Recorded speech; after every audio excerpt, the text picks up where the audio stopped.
오늘 하나님께서 우리에게 주시는 말씀은 로마서 7장 1절로 6절 말씀입니다.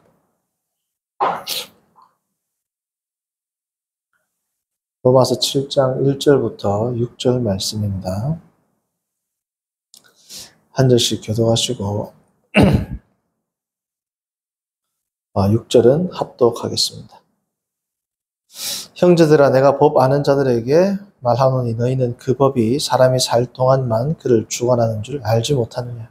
남편 있는 여인이 그 남편 생전에는 법으로 그에게 매가 되어 되나 만일 그 남편이 죽으면 남편의 법에서 벗어나느니라. 그러므로 만일 그 남편 생전에 다른 남자에게 가면 음녀라. 그러나 만일 남편이 죽으면 그 법에서 자유롭게 되나니 다른 남자에게 갈지라도 음녀가 되지 아니하느니라. 그러므로 내 형제들아, 너희도 그리스도의 몸으로 말미암아 율법에 대하여 죽음을 당하였으니 이는 다른이 곧 죽은 자 가운데서 살아나신 이에 대해 가서 우리가 하나님을 위하여 열매를 맺게 하려 합니다. 우리가 육신에 있을 때에는 율법으로 말미암는 죄의 정욕이 우리 지체 중에 역사하여 우리로 사망을 위하여 열매를 맺게 하였더니 이제는 우리가 얽매였던 것에 대하여 죽었으므로 율법에서 벗어났으니 이러므로 우리가 영의 새로운 것으로 섬길 것이요 율법 조문에 묵은 것으로 아니할지니라. 아멘. 오늘 말씀의 제목은 성도와 율법입니다. 성도와 율법. 나는 누구인가? 라는 질문은 우리가 우리의 삶을 규정하는 매우 중요한 질문입니다. 나는 누구인가에 따라서 나의 가치, 나의 라이프 스타일, 심지어 나의 미래까지도 결정이 되죠.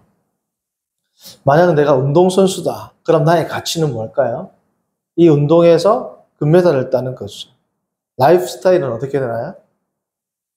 모든 라이프 스타일이 이 운동을 어떻게 하면 더 성공적으로 내가 운동을 더 잘할 수 있을까에 맞추어져 있겠어요. 미래도 어떻습니까? 지금 내가 운동선수를 꿈꾸고 있으면 운동선수가 되었고 나중에 이후에도 그 운동과 관계된 일을 하게 되겠죠. 내가 만약에 연기자다. 마찬가지일 거예요. 나는 의사다. 그럼 또 전혀 다른 라이프 스타일을 가지게 되겠죠. 자, 그런데 내가 그리스도인이다. 그러면 그리스도인다운 가치, 라이프 스타일, 그리고 그리스도인의 미래가 결정되지 않겠습니까? 자, 그런데 우리가 이 정체성을 규명하면서 운동선수이든지 예를 들면 역도선수, 의사, 연기자, 아니면 교수, 이 수많은 나를 규정하는 이 요소들 가운데서 내가 누구이든지 간에 그 정체성을 이루기 위해서는 꼭 넘어야 할 장애물이 있고 산이 있고 극복해야 할 것이 있지 않습니까? 예를 들어서 내가 의사가 되고 싶다. 그러면 남들보다 더 열심히 공부를 해야 되겠죠.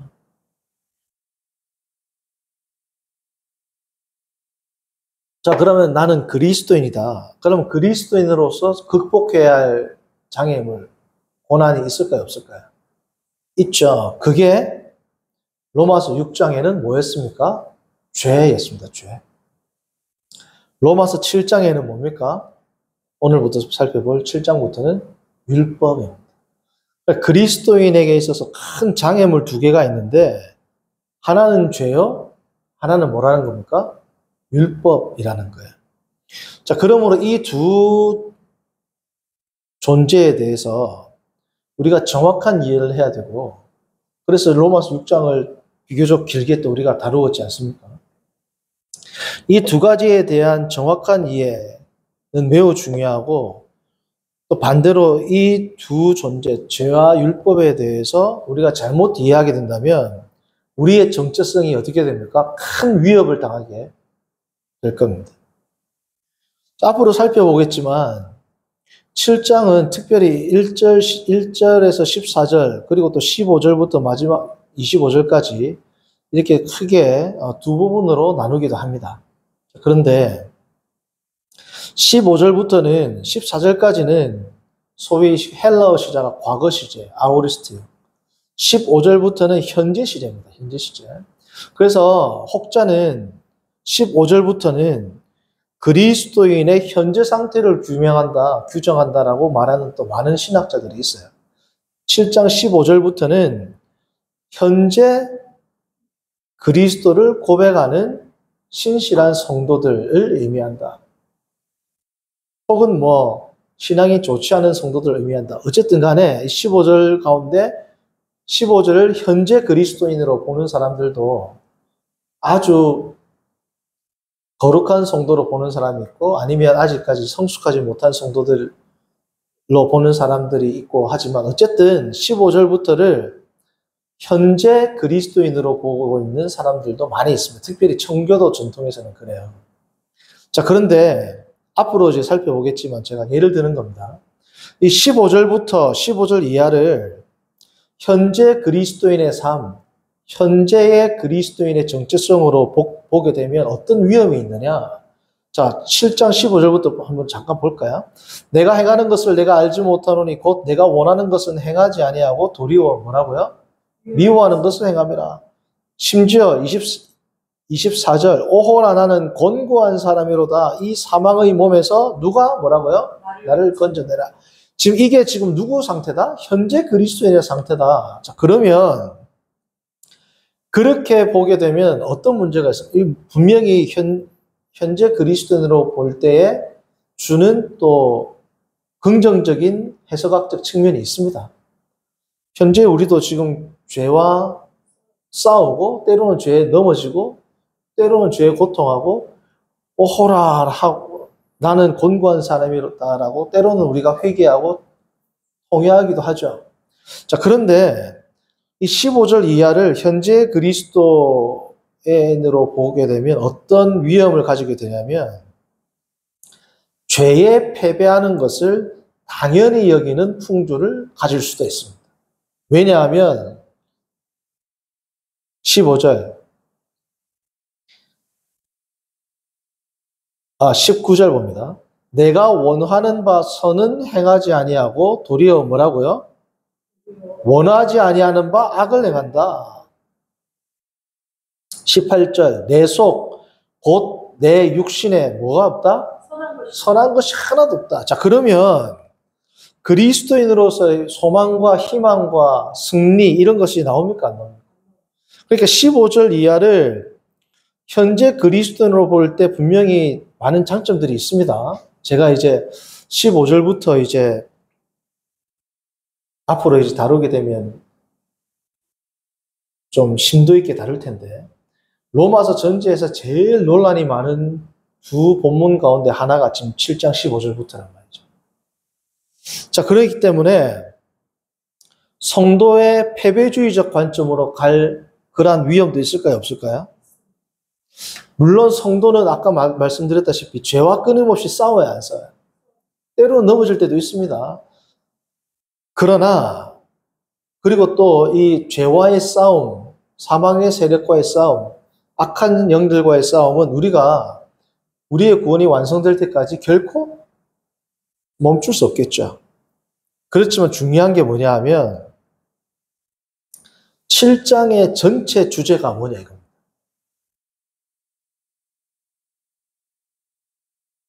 우리가 성경도 그렇고 사람들과의 대화도 그렇고 그 사람의 취지를 알아야 되잖아요. 취지를. 자, 7장은 성도와 죄의 싸움을 다루는 본문이 아닙니다. 성도와 죄와의 싸움을 다루는 본문은 어딘가요? 우리가 이때까지 다루었던 6장이란 말이죠. 로마서 6장이 성도와 죄는 어떤 관계에 있는가? 죄와 성도는 어떤 관계에 있고 성도는 어떻게 죄를 이기고 극복했는가? 그게 뭡니까? 로마서 6장의 내용이었단 말이죠. 자, 지금 7장은 무슨 내용이냐? 7장은, 자, 6장에서도 우리가 성도와 죄와의 관계에서 성도가 죄에 패배했다, 승리했다? 패배한 내용이 아니라 죄는 이제 성도는 이제 죄로부터 자유하게 됐다. 이게 6장의 내용이란 말이죠. 자, 마지막을 볼까요? 6장 23절. 죄의 삭은 사망이요 하나님의 은사는 그리스도 예수 우리 주 안에 있는 뭐라고요? 영생이다. 자, 죄의 삭은 사망이잖아요. 21절. 그 마지막은 사망이거든요. 근데 우리가 마지막이 영생이라는 말은 성도가 죄에게 졌다라는 겁니까? 이겼다라는 겁니까? 이겼죠. 근데 7장 15절부터 다시 졌다. 이러면 흐름상 안 맞단 말이에요. 첫 번째. 두 번째는 6장은 지금 사도 바울이 죄와, 자, 6장 1절 봅니다. 그런 즉 우리가 무슨 말을 하리요? 은혜를 더하게 하려고 어디에 거하겠느냐? 죄에 거하겠느냐? 6장은 죄와 성도와의 관계라는 것을 6장 1절에서 밝히고 있습니다. 자, 그럼 7장은 무슨 내용을 다룰까요? 7장 1절을 보면 알아요. 6장 1절을 보니까 성도와 죄와의 관계죠. 7장 1절. 형제들아 내가 뭐라고 놉니까? 법. 여기서 말하는 노모스, 법은 율법입니다. 특별히 토라, 모세오경, 모세율법을 의미하는 거예요. 모세오경과 그 속에 포함된 레위기, 신명기에 있는 특별히 뭐야? 모세율법에 대한 내용이란 말이죠. 형제들아 내가 법, 즉 율법 아는 자들에게 말하노니 너희는 또 뭐라고요? 그 율법이. 자, 7장 1절의 주제는 뭐라는 겁니까? 율법이라는 겁니다. 율법과 더 정확히는 성도와 율법과의 관계입니다. 6장은 뭐예요? 성도와 죄와의 관계죠. 자, 답부터 말씀드리면 죄로부터 죄의 쇠사슬, 죄의 굴레로부터 성도가 해방됐다는 거죠. 율법으로부터 이제 성도도 뭐라고요? 해방됐다. 이게 뭐냐면 7장의 내용이란 말이죠. 그러니까 7장은 지금 오늘날 그리스도인들이 여전히 죄에 빠지고 때로는 죄로 인해서 나는 곤고한 사람이다라고 말하는 게 7장의 주제가 아니라는 거예요. 지금 7장은 성도와 율법과의 관계를 규명하는 가운데 나오는 게 뭐야? 7장 15절이 나온단 말이죠. 15절 이하는 결국은 성도와 율법이 어떠한 관계에 놓여 있는지를 설명하는 하나의 내용입니다. 그게. 어떻게 그러니까 15절부터는 성도와 율법과의 관계를 설명하는 여러 가지 예와 구체적인 설명이 뭐가 된다고? 7장 15절 이해가 된다는 거죠. 자, 그러니까 7장의 내용은 전체적으로 율법의 본질이 뭔가, 율법의 능력은 뭔가, 율법의 역할은 뭔가, 율법의 한계는 뭔가, 특별히 누구와 관계해서? 성도와 관련해서인 겁니다. 자, 그러니까 이제 앞으로 우리가 성도와 율법에 대해서 살펴볼 거죠. 자, 그런데 성도님들, 자, 우리가 생각할 때 죄는 성도의 정체성을 위협하는 큰 위협과 장애물이 돼야 안 돼요. 죄는. 어떻게 보면 가장 큰 위협이 되죠. 자, 그런데 율법의 성도에게 장애물 혹은 위협이 된다라는 말을 언뜻 우리가 수긍할 수 있나요? 율법을 누가 준 거야? 하나님이 주신 거죠. 자, 율법이 그런데 성도가 주의 뜻대로 사는 데에 율법이 장애물이 된다? 선뜻 잘 이해가 됩니까? 잘 이해가 되지 않습니다. 자, 그럼에도 불구하고 로마서 전체를 보면 지금 7장에 오기까지 앞에도 계속 율법에 대해서 이야기하죠. 앞에도 계속 죄에 대해서 이야기합니다. 계속 하나님의 의에 대해서 이야기해요. 사도 바울의 글의 특징, 특별히 로마서의 특징은 어떤 주제가 갑자기 툭 안 나옵니다. 1장에서부터 쭉 어떤 논리적인 설명을 통해서 점점 심화되는 방식으로 나오지 갑자기 어떤 주제가 툭 안 나온단 말이죠. 자, 그러니까 율법에 대해서도 사도 바울이 앞에서부터 쭉 계속해서 이야기하고 있어요. 자, 우리가 한번 찾아볼까요? 3장 20절. 제가 한번 읽어드립니다. 로마서 3장 20절. 그러므로 율법의 행위로 그 앞에 의롭다 하심을 얻을 육체가 없나니 율법으로는 죄를 깨달음이라. 자, 3장 20절을 봐도 율법의 뭐예요? 부정적 측면이 나오죠. 율법의 행위로 그 앞에 의롭다 하심을 얻을 육체가 있다 없다? 없다. 의롭게 될 수 없다. 3장 28절. 그러므로 사람이 의롭다 하심을 얻는 것은 율법의 행위에 있지 않다. 계속해서 율법에 대해서 사도 바울은 긍정적으로 평가하나요? 부정적인 측면을 평가하나요? 부정적인 측면을 평가하고 있어요. 그리고 4장 14절. 만일 율법에 속한 자들이 상속자이면 믿음은 헛것이고 약속은 파기되었느니라. 5장 20절. 율법이 들어온 곳은 범죄를 더하게 하려 함이라. 그렇죠? 율법에 대해서 계속 부정적인 뉘앙스를 가지고 설명을 하고 있어요. 심지어 6장에 보면 율법은 은혜와 반대의 개념으로 나옵니다. 자, 6장 14절. 죄가 너희를 주장하지 못하리니 이는 너희가 죄가 너희를 주장하지 못하리니 다시 말하면 너희가 죄 아래에 있지 아니하니 이 말이죠. 죄에 대응하는 개념을 뭘 가지고 가요? 너희가 뭐라고 합니까? 율법 아래에 있지 아니하고 죄 아래에 있는 것과 율법 아래에 있는 것을 뭐예요? 같이 놓을 만큼 지금 율법과 은혜, 율법과 생명은 뭐예요? 완전히 반대 개념으로 사도 바울이 기술해오고 있단 말이죠. 자, 그러면 사람들이 생각할 때 오해할 수 있겠죠. 율법이 그러면 어떻다? 악한 것이네 라고 오해할 수 있을까요? 없을까요? 그렇기 때문에 율법에 대해서 한편으로는 율법에 대한 변호를 하는 게 7장이란 말이죠. 율법이 악한 것이다? 아니다? 악한 것이 아니다라는 겁니다. 자, 그런데 문제가 있습니다. 왜 선한 율법이 우리에게는, 성도에게는 악하게 쓰일까? 이게 중요한 거예요. 선한 율법이 우리에게는 왜 뭐라고요? 악하게 쓰일까라는 거죠. 자, 성도님들 칼이 있어요. 주방장에게는 칼이 선한 거예요, 악한 거예요? 선한 거죠. 이 선한 칼이 누구에게 들어가면, 강도에게 들어가면 어떻게 돼요? 악하게 쓰인단 말이죠. 이런 거라면 율법이 선한 것인데 왜 율법은 성도라 하여금 더 죄되게 하느냐? 더 악하게 만드느냐? 그게 6장 14절, 6장이란다. 5장 20절 아닙니까? 율법이 들어온 곳은 범죄를 더하게 하라. 범죄가 더 증대되게 하라 합니다. 선한 율법이 들어왔는데 왜 우리로 하여금 더 악하게 만들지? 이 뭐예요? 엄청난 모순, 역설, 파라독스가 성도의 삶에 있단 말이죠. 그러니까 성도에게 있어서 죄의 문제는 어떻게 보면 심플합니다. 죄는 악한 거니까. 그래서 율법은 하나님이 주셨는데 사도 바울이 왜 계속 부정적으로 기술하고 있지라고 성도들의 마음 가운데 의구심이 들까요, 안 들까요? 그에 대한 해결, 그에 대한 명확한 해설이 뭐다? 7장이라고, 7장. 자, 그러니까 사도 바울이 명시적으로 이야기합니다. 7장 12절 봅니다. 7장 12절. 이러보건대 율법은 거룩하고 계명도 거룩하고 의롭고 뭐라고요? 선하다. 이것은 마치 누구의 말과 비슷해요? 예수님의 말씀도 비슷하단 말이에요. 예수님이 계속 산상수훈에서 너희는 이렇게 들었으나 너희는 이렇게 들었으나 비판하시죠. 산상수훈에 보면 자, 우리가 5장 잠깐 볼까요? 로마서 7장 표시해 놓으시고.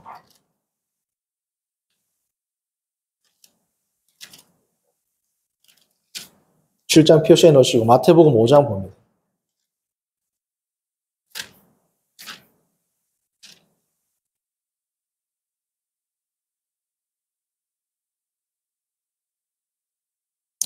자, 예수님께서는 사도 바울과는 반대로 얘기해요. 자, 사도 바울은 처음에는 율법에 대해서 부정적인 요소를 쭉 이야기하고 나서 율법은 선하다 이렇게 이야기했죠.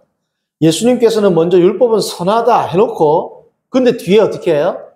율법의 한계, 그렇죠? 율법의 한계에 대해서 예수님께서 이야기를 하신단 말이죠. 자, 볼까요? 5장 17절. 내가 율법이나 선지자를 폐하러 온 줄로 생각하지 말라. 이 말씀을 왜 할까요? 지금 이제 5장 21절부터는 계속 이때까지 이스라엘 백성들이 들어왔던 율법과는 뭐야? 반대로 얘기한단 말이에요. 그러니까 예수님께서 율법을 폐하라고 오셨나? 라고 오해할 수 있을까봐 미리 말씀하셨단 말이에요. 사도 바울은 뭐라고? 순서가 바뀐 겁니다. 그렇죠? 그러나 지금 사도 바울의 말이나 말씀이나 예수님의 말씀이 뭐예요? 결국은 뭐예요? 같은 말씀이다. 내가 율법이나 선지자를 폐하러 온 걸로 생각하지 마라. 폐하러 온 것이 아니요 뭐라고요? 완전케 했다. 심지어 뭐예요? 1.1핵도 변하지 않는다라고 예수님이 말씀을 하신 것. 자, 다시 돌아와서.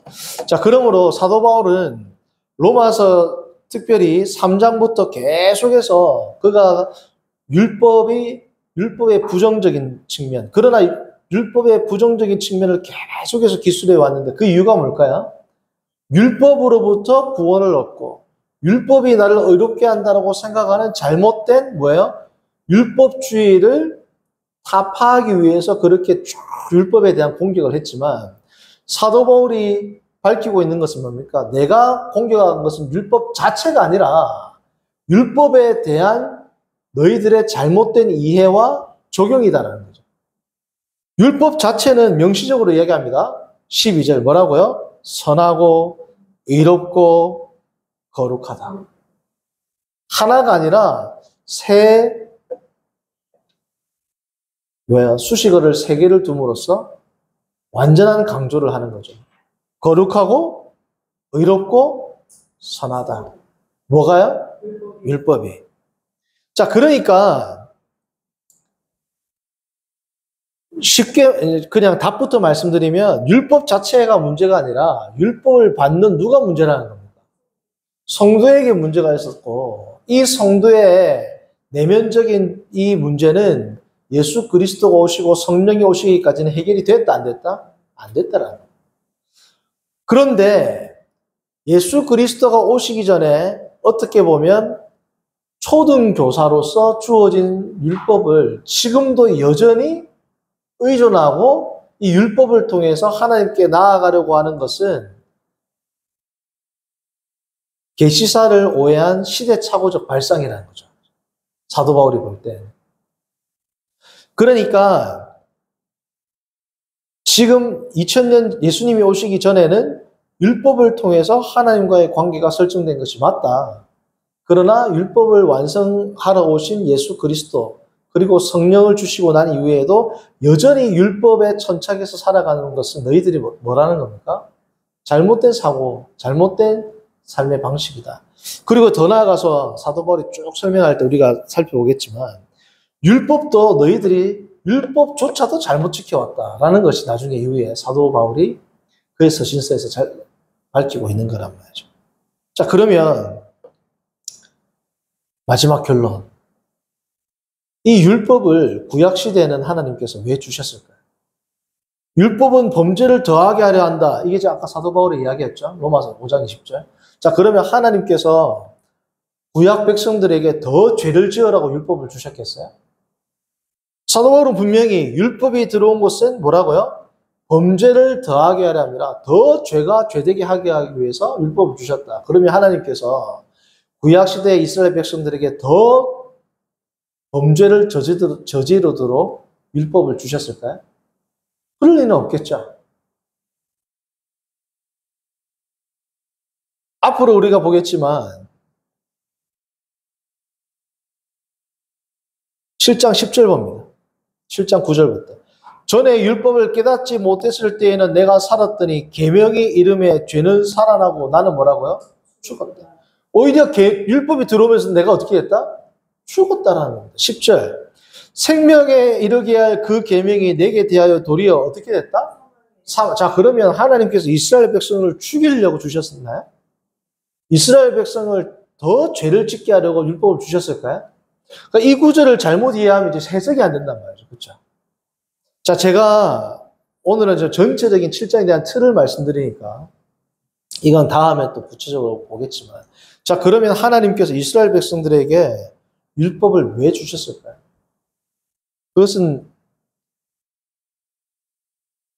앞서 로마서를 1장부터 쭉 하면서 제가 언급해 드린 적도 있는데 크게 두 가지입니다. 첫 번째, 아이들에게는 뭐가 필요해요? 아이에게, 자, 우리가 3살, 4살 아기들이 있어요. 개념으로 설명이 돼야 안 돼요. 개념으로 설명이 안 되면 뭘 해야 돼요? 예를 들어줘야 돼요. 예.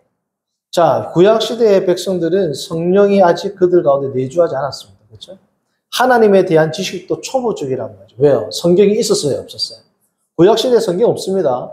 구약 정경이 완성된 거는 BC 400년 정도 돼가지고 이제 구약 정경이 이렇게 완성이 된단 말이에요. 중간기 시대 때 이게 모여서 구약 성경으로 완성이 되지. 출애굽 시대 때라든지 심지어 다윗, 솔로몬 시대, 그리고 엘리야, 엘리사, 에스겔 시대, 바벨론 포로 시대까지도 구약 성경이 존재했어요? 없었어요? 어느 정도 두루마리 형태로 존재했지 전체 구약 성경은 없었단 말이죠. 그쵸? 자, 그러면 특별히 모세 시대는 성경 자체가 없어요. 그렇지 않습니까? 자, 그러면 그들이 신앙적으로는 악이란 말이죠. 하나님에 대해서도 몰라요. 계시도 없어요. 성경도 없어요. 그러니까 하나님께서 어쩔 수 없이 어떻게 합니까? 직접 계시로 말씀하신단 말이에요. 성경. 모세에게, 때로는 선지자들에게. 뭐가 없으니까? 성경이 없으니까. 자, 그러면 유아들에게는 개념으로 이해가 안 되면 뭘 통해서 한다? 예를 들어준단 말이죠. 자, 하나님께서 내 이웃을 내 몸같이 사랑하라. 무슨 말인지 알까요? 뭘까요? 자, 그러니까 어떻게 해야 돼요? 예를 들어줘야 되는 겁니다. 이렇게 하는 게 사랑하고, 이렇게 하면 안 되고, 이렇게 가서 어떻게 먹이고, 11조가 있으면 고아를 불러서 먹이고, 과부를 불러서 먹이고, 안식일은 이렇게 지키고, 너희들은 아침에 일어나가지고 번제를 이렇게 드리고, 다 뭐예요? 하나의 하나님을 섬기고, 하나님을 사랑하고, 거룩한 백성으로 살아갈 수 있는 뭘 제시한 거야? 가이드라인을 쫙 제시를 한 거란 말이에요. 어릴 때는 엄마가 말하죠. 몇 시까지 들어와, 뭘 해. 많아요, 안 많아요? 그러나 이 모든 것들이 인격으로 형성이 되면, 성인이 되면 그런 게 필요합니까? 하지 않습니까? 필요한지 안 되면. 첫 번째는 그 이유입니다. 그 이유. 그렇죠? 두 번째는 뭐냐?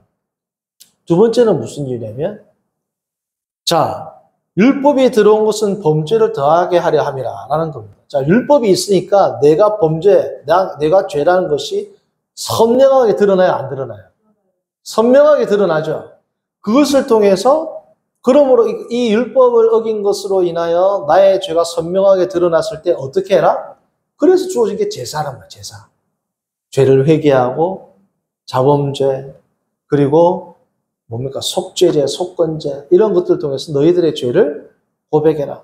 다시 말씀드리면 긍정적으로는 하나님의 계시가 없던 시대에 거룩한 백성으로의 삶의 틀을 놓기 위해서 하나님께서 주셨고 또 다른 한편으로는 뭐예요?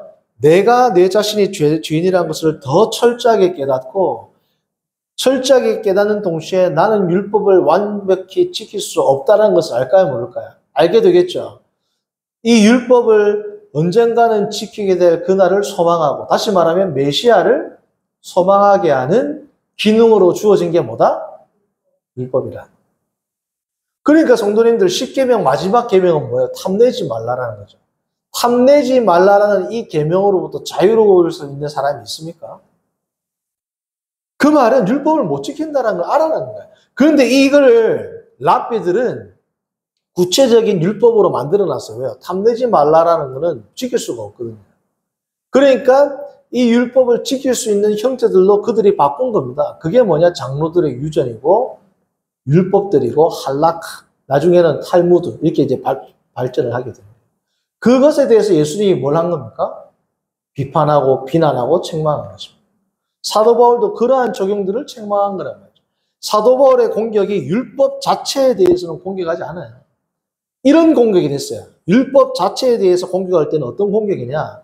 율법 자체는 인간을 거룩하게 만들어줄 수 없다. 이런 측면에서는 사도 바울이 율법의 한계에 대해서 이야기하는 것이지 단 한 번도 율법 자체가 악하거나 부정적이거나 선하지 않은 것으로 묘사한 적은 없다는 것. 자, 그러므로 성도님들 오늘날 우리는 무슨 시대에 살고 있어요? 성령 시대에 살고 있죠. 자, 하나님이 구약에 율법을 주신 거랑 오늘날 성령을 주신 거는 같은 의미라 보시면 돼요. 성령을 통하여 그리고 계시를 통하여 이 계시가 뭐예요? 구약으로 말하면 율법입니다. 우리는 지금 성경 말씀과 성령이 계시죠. 성령은 뭐예요? 예레미야, 에스겔 그리고 예레미야를 보면 율법을 어디에 새긴다? 신비에 새긴다. 신비에는 누가 새깁니까? 성령 하나님을 통해서 새기거든요. 자, 그러면 구약의 율법을 주신 이유나 오늘날 우리에게 성령을 주신 이유는 같은 이유입니다. 그죠? 같은 이유가 두 개가 뭐예요? 첫 번째, 하나님의 뜻을 잘 행하도록 신비에 새겼으니까. 두 번째, 내가 더 죄인이란 것을 더 깊이 자각하도록. 그러니까 성령이 충만하면 충만할수록 더 많은 주님 앞에서 작은 존재고 나는 죄인이란 것을 더 깊이 자복하고 하나님 앞에 나아갈까요? 나가지 않을까요? 나아가게 된단 말이죠. 그러니까 오늘날 성령 시대에도 성령을 갖고 있음에도 불구하고 구약 시대처럼 살아가는 성도들이 있어요, 없어요? 마치 이런 겁니다. 나는 새벽기도 드리고 11주도 하고 열심히 신앙생활하고 주의를 잘 지키고 그러면 자기가 주님 앞에서 선하다라고 착각하는 그러한 신앙을 한다라면 그것은 뭐예요? 수천 년 전에 율법 시대의 삶을 지금도 살고 있는 겁니다. 예수님께서 서기관과 바리새인들을 비판할 때 뭐라 했어요? 너희가 화양과 근체와 박하 그런 것들 11조를 드리지만 더 중요한 믿음과 그리고 인자와 그리고 뭡니까? 사랑을 버렸다. 성도님들 율법주의자들에게 예수님이 하신 그 말씀은 오늘날도 우리에게 적용된다. 11조하고 감사헌금하고 새벽기도 나오고 주일날 예배 잘 드리고 지복 맡았으니까 나는 주님 앞에서 선하다. 그건 뭐예요? 3000년 전의 방식. 그 방식으로 지금도 살아가는 성도란 말이죠. 정말 성령 충만하고 성령이 내주한 성도는 어떤 성도다? 정말 주님 앞에서 말씀을 실천하고 내 자신이 여전히 죄인이라는 것을 깊이 자각하고 그렇게 살아가는 성도가 신비의 율법을 새긴 성도가 될 겁니다. 자, 앞으로 우리가 또 로마서를 계속해서 살펴보게 되면 이 부분에 대해서 더 깊이 살펴보게 될 것입니다. 오늘은 특별히 주님 제가 신비에 새겨진 이 말씀을 정말 성령 충만함으로 한 주간 주 앞에서 거룩한 백성답게 살 수 있도록 인도해 주옵소서. 다시금 자신을 되돌아보고 결단하는 시간 되기를 바랍니다.